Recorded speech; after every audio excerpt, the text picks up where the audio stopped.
Buenas noches y muy bienvenidos a esta nueva singladura de la linterna, hoy martes 5 de diciembre de 2006, festividad de San Anastasio. Corría el año 62 después de Cristo, cuando el cordobés Séneca se retiró de la vida política. Aunque el pesar y la tristeza se habían ido apoderando de él a causa del gobierno despótico de Nerón, Séneca no se desanimó. Por el contrario, se entregó con verdadera fruición a la filosofía.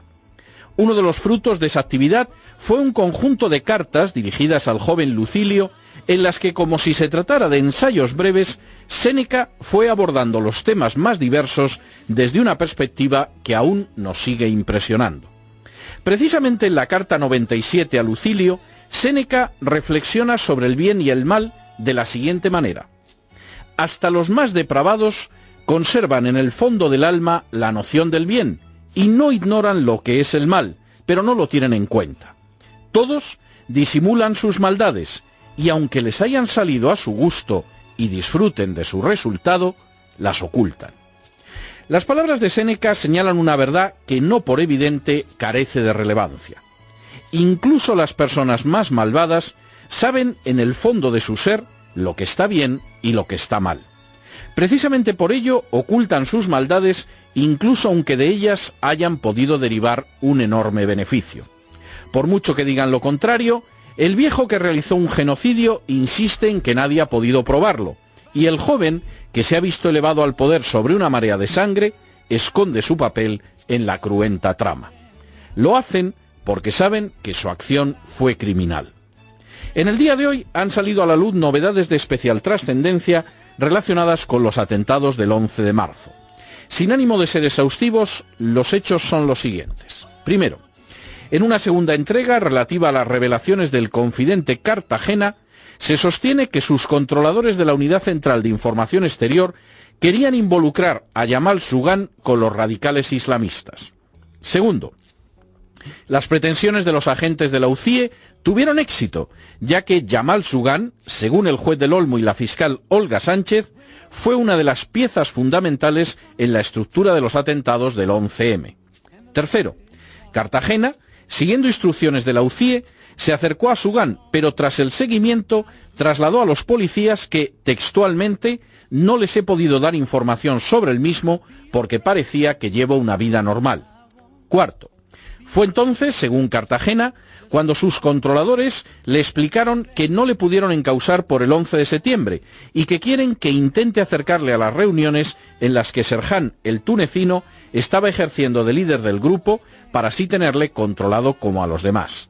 Quinto, según su declaración ante la comisión del 11 de marzo, el entonces jefe de la UCIE, Mariano Rayón, explicó que el piso de Leganés se localizó el 3 de abril de 2004 después de las 3 de la tarde. Sexto, Cartagena señala ahora que el 11 de marzo a las 7 de la mañana, viviendo entonces en Almería, le fue a buscar un coche oficial para que los acompañara a Madrid, ya que era urgente. Nos reunimos en el Parque Juan Carlos I con algunos ya conocidos de la UCIE y a otros no les conocía. Uno me lo presentan como comisario para que le cuente lo que sé relacionado con el grupo del 11M. Séptimo, al término del encuentro, prosigue Cartagena, me pidieron que vaya a visitar al grupo. Se refiere al tunecino, Alequem Alamari, Yamal Ahmidán y el resto del comando, a un piso de Leganés, ya que están reunidos, y así saber el número de personas que hay y si hay alguien nuevo que no conocía de reuniones anteriores. Octavo, Cartagena se negó a obedecer las órdenes de la UCIE porque la última vez que se reunió con los musulmanes fue en junio de 2003 y además desapareció sin despedirse de sus compañeros. Noveno, de esa manera, al negarse a obedecer las órdenes de los agentes de la UCIE, Cartagena presumiblemente se salvó de seguir la suerte de los supuestos terroristas que presuntamente se suicidaron tras los atentados del 11 de marzo. Décimo, un día o dos más tarde, Cartagena estuvo varias horas retenido y, según cuenta, salió en libertad bajo la amenaza de que no hablase con nadie y de que en el caso de detención por otro servicio, que no hable hasta que ellos estén presentes. Undécimo, según Cartagena, tras cumplir la misión, los agentes de la UCIE se aprovecharon para poder deshacerse de algunas pruebas.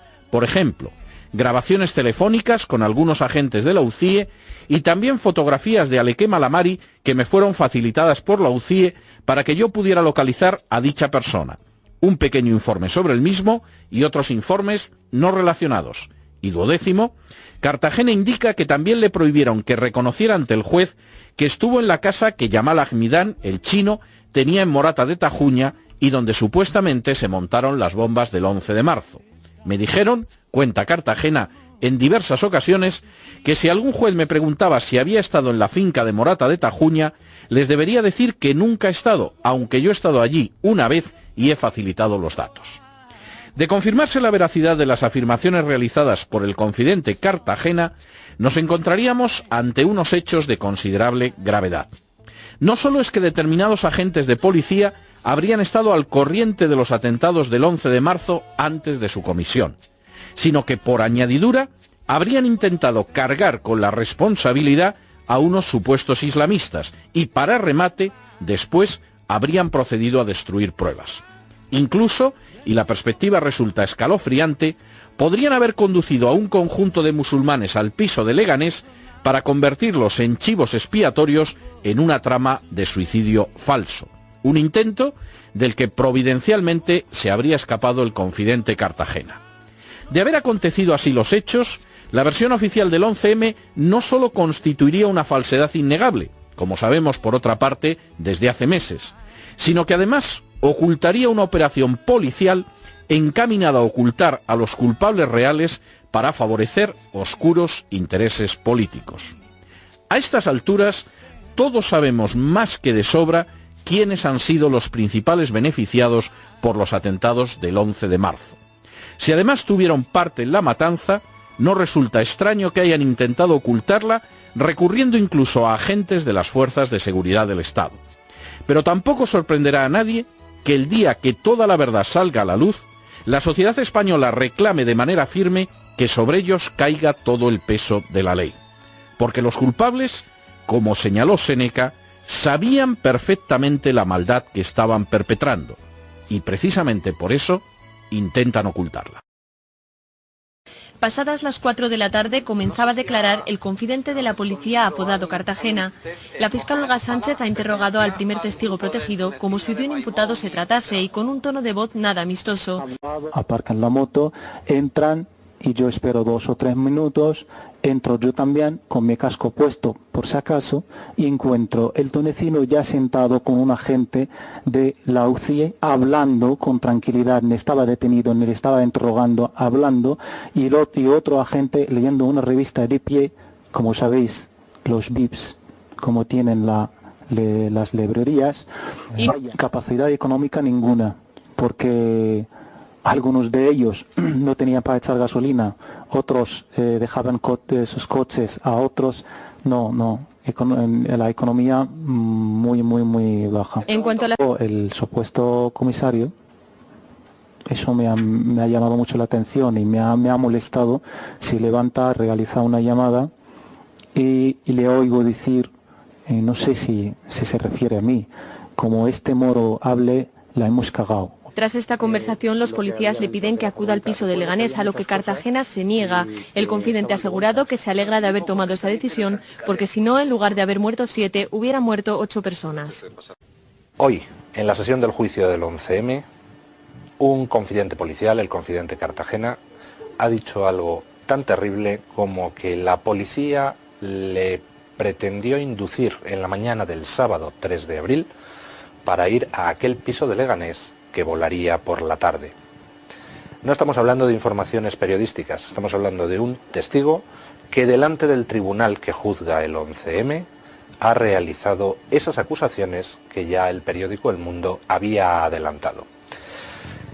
Ha confirmado también que el tunecino, uno de los suicidas de Leganés, mantuvo reuniones con funcionarios de la UCIE antes, por supuesto, de la explosión del piso de Leganés. Y esta mañana hemos tenido la oportunidad de ver cómo uno de los policías que estuvo al lado de la furgoneta de Alcalá que apareció aquella mañana por 3 veces reconocía haberla visto vacía.